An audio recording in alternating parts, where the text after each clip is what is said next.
close ang Divisoria Mall, guys.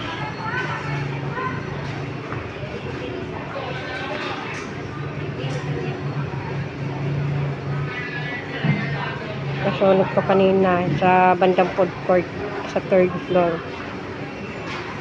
Sa mga nagtitinda ng ano, doon nagkumpisang sunog, nagtitinda ng Christmas light, doon nagkumpisang sunog, guys.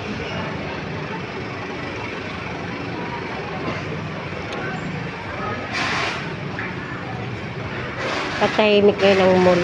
Buong mall sarado. Buti naagapan, guys. Hindi nagtuloy-tuloy. Buti naagapan doon sa food court sa may 3rd floor.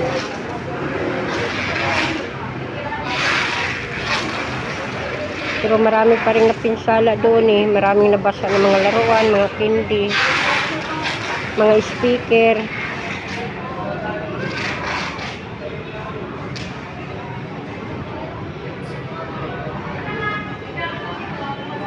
Tahimik ang mall. Kailan kaya ito mag-o-open? Hindi tuloy ako makapag-family dyan sa loob. Diyan ako kumukuha ng mga party needs eh.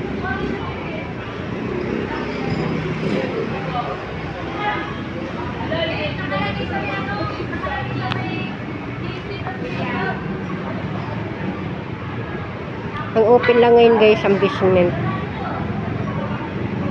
Basement area lang yun. Bandang parking, bandang market. Yan lang open dyan. Pero itong mall, buong mall sarado. Hindi ko alam kung kailan pa mag-open. Yan pa naman kami kumukuha ng mga stock sa loob.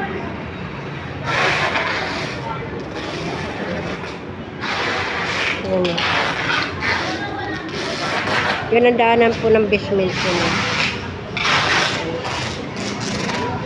Yan ang daanan ng basement.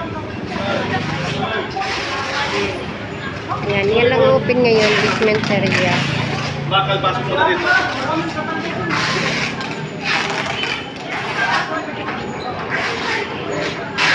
Kaya swerte ng taga-basement ngayon. Ang mga customer para sa mall, sa kanila ngayon, mamimili. Huwag ko kung kailan ito mag-open. Iktado rin kami kasi dyan kami kumukuha ng stock sa loob.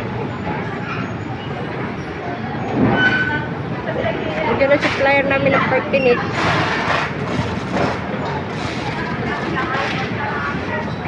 Pati wallpaper, dyan rin kami bumibili sa online namin.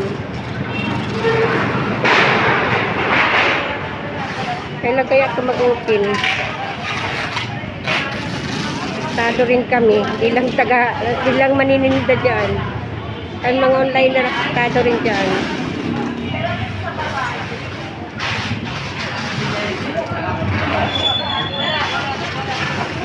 Marami sanang papasok. Wala eh. Sarado na yung mga manininda eh. Buti hindi nagtuloy-tuloy yung sunog. Nagapan. Kung nagtuloy-tuloy sakop to. Pati dito sa baba. Kung gabi pa nangyari sigurado.